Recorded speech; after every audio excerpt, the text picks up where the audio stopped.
Thanks for clicking on the video. I'm back here in the woods with my dog Amber. I've just got the fire going. Well, I've lit the fire. I'll explain to you exactly how I did that in a little while. But before then, you're probably wondering what I was doing with that stick. I don't blame you. So what I've done this morning is I've created a dough, a bread dough, and I'm hoping that I can wrap this, well, like I've just done, I can wrap it and cook it while it's wrapped on the stick. But just to play it safe, I've sterilized the stick for a minute or two over the flame. So yes, I'm trying to cook bread on a stick to go with, well, I've just put the pressure cooker on the coals. I'm about to put some fat in. I've got some coconut fat.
If you're wondering what meat I put in there, I put in goat.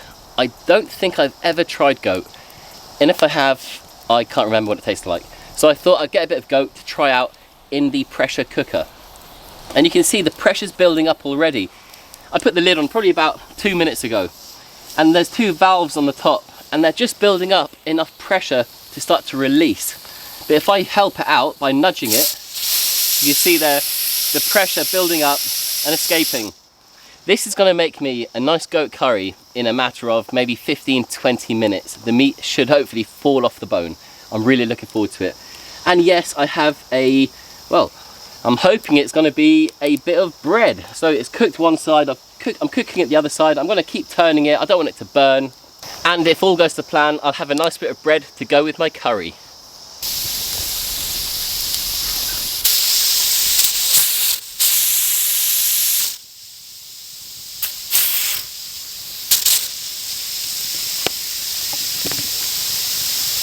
Along with the goat, I've also put in carrots, sweet potato, garlic, onion. I've also put some tomatoes in. I've basically just raided my fridge because I'm going on holiday tomorrow, so I've just grabbed a few things. And yeah, also added some spices. I've got this really nice curry spice mix that I've added to it. The oil that I put in to begin with, that was actually a solidified coconut oil.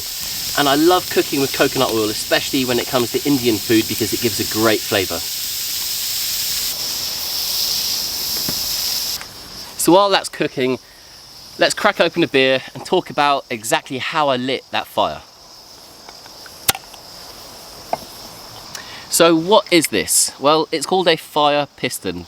There are probably many people watching that have seen me demonstrate with this before, but for the new people watching, I just want to show you, just to bring you up to date with what it is that I use quite often in my videos. Fire pistons create fire by compressing air. Think about when you have a flat tyre. You pump up your flat tyre on your bike, for example. The end of the pump gets really hot. You might not have noticed, but you probably have noticed. When air is rapidly trapped and compressed, it heats up. So, but keeping that in mind, that means that we can insert a tinder in the moment of hot air to ignite that tinder. For example, there are many tinders out there. There's different types of mushrooms you can use, but I'm going to demonstrate with something called charred cloth. You're probably all familiar with charred cloth. It's easy to make. If you don't know how to make it, quickly have a little Google, pause the video, have a little watch, type in how to make charred cloth. You're basically baking, without oxygen, you're baking cotton or denim, for example, an old tea towel. This is charred cloth. You take, and it's a great material for fire lighting, you take a little piece of this charred cloth, and what you then do is you stick it into the end of this fire piston, like this. And you can see there's a little bit on the top, there's a little bit on the sides as well. We don't want that, we'll get rid of that, because we don't want to break that seal. We want that seal, which is a rubber washer right there, to do its job and create a seal, trapping the air. So I'm now going to press down rapidly. Before I do that, let me just show you exactly what's going to happen. This is going to be inserted into the rod. As I compress the air, those 1, maybe 2 millimeters of air left over at the bottom of the barrel, in that moment of hot air, in that moment of compression, will get that hot that it will ignite a piece of tinder, depending on the tinder that you use. Again, this is charred cloth. Let's go straight for the demo. I'll put it in about 2 millimeters, put it on my knee. When air is rapidly compressed, it heats up. There you are. That is fire by compressing air. Now, to take it to a tinder bundle, you could either use your knife, drop it down into your tinder bundle, or I like to just take another piece of charred cloth,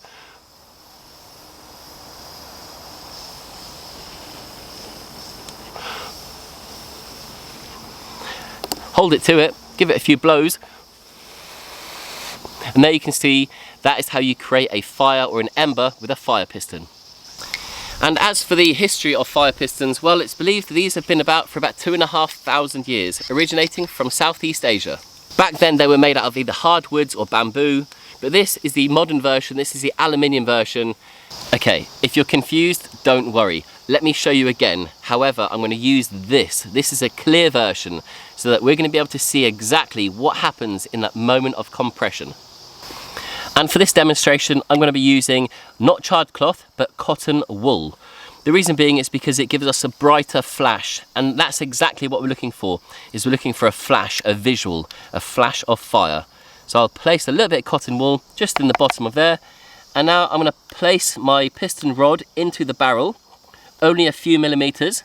Okay, watch very carefully. I might even slow this down afterwards. Did you miss it? Okay, I'll replay it. So you can just see how when it's rapidly trapped and compressed, the air heats up and ignites that little piece of tinder. In this case, it was cotton wool. Oh, one more thing I forgot to mention. These kits come, as you can see, they come pre-filled with charred cloth in one end. They come pre-filled with lubricant in the other end. This is just Vaseline. That helps the washer go in and out of the barrel. Right, and then they have washers as well. They've also got what we call Plan B. Unscrew this, and what do we have? Well, a fire steel or a ferro rod. All you need now is a bit of broken glass or a piece of flint or the back of your knife, and you can strike that to create sparks, fire pistons. If you're interested in one of these, they do come in different colours. Check out the Bushcraft Tools website or have a look at this. So this is a small selection of things that you will find on the Bushcraft Tools website. There's titanium sporks, lanyards. We've got these traditional firelighting kits. These are good as well. There's the fire pistons in different colours. There's patches that you can stick on your packs and whatever you need to stick them on. There's also stickers and also cooksers, chopping boards, and my very own knife. So again, if you are interested, check out bushcrafttools.com.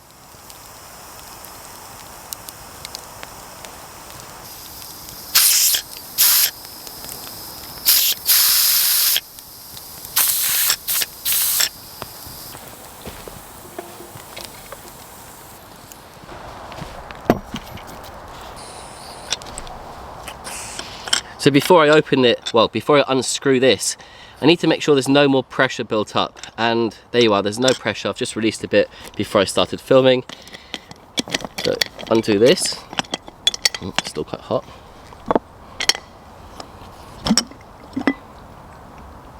Wow.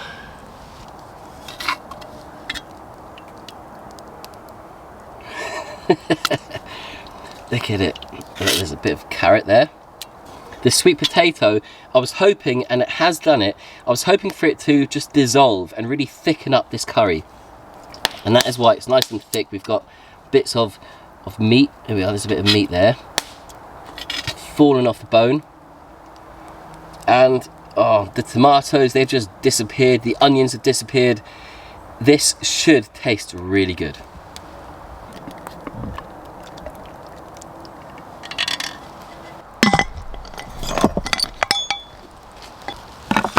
And it wouldn't be a curry without a bit of fresh coriander.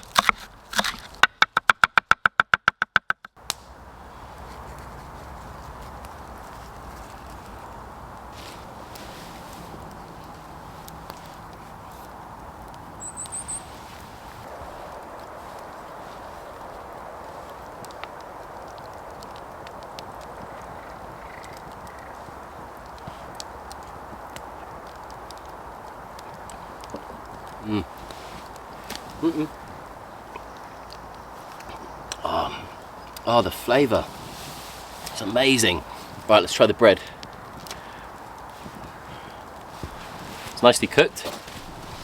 Really airy, not doughy at all. You see that? Perfectly cooked.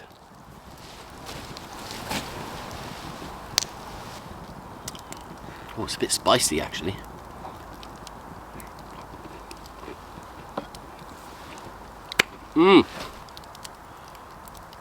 I probably shouldn't have done it in a curry actually, because I'm not going to be able to appreciate the taste of the goat.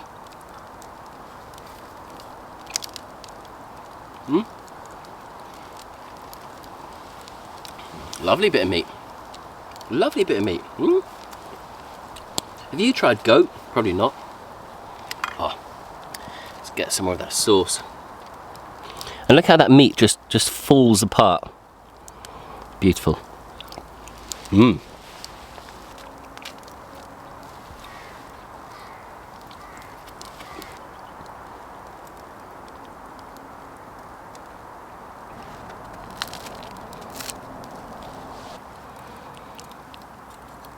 Look at that.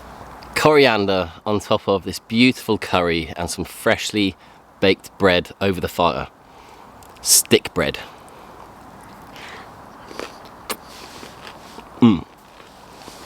So when I was about 8 years old, I remember I had a birthday party and all of my friends were invited. They were asked to come as a cowboy or a cowgirl. We then went to the local woodland. My parents built a fire. My mum had some freshly kneaded dough. We wrapped them around sticks which we collected. My dad helped us whittle them down, get the bark off, sterilise them over the fire.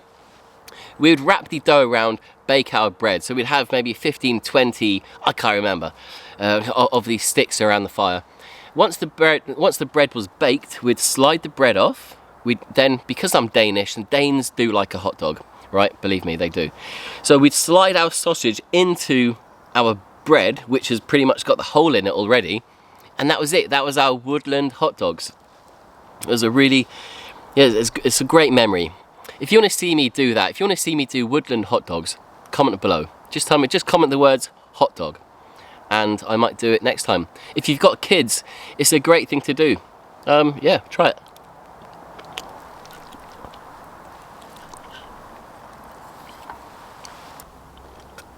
Cooking good in the woods. What childhood memories do you have of campfire cooking? Let me know, comment below.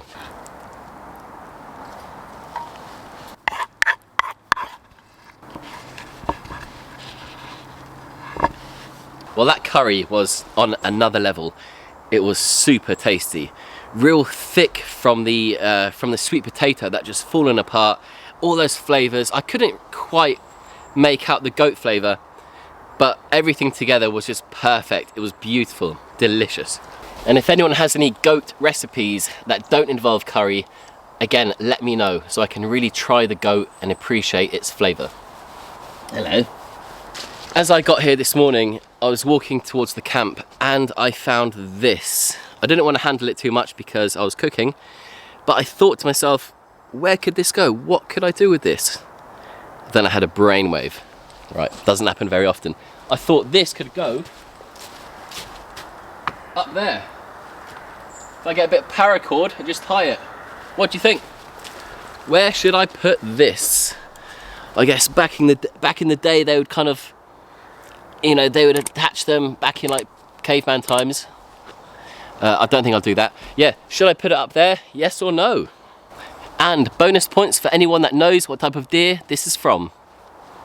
So that is it, it's the end of the video. The next video might be a little bit different. Depends. Well, it depends if I find it or not. What am I talking about? Well, in 1944, a treasure was buried in a garden in Eastern Europe. I'm gonna go there in a few days' time with a metal detector to find it. If I don't report back, it means I've been locked up. If I do report back with a video of a bar of Nazi gold, click it. And if it's a video of this, it means I've not found any gold. With that being said, thanks for watching. See you next time.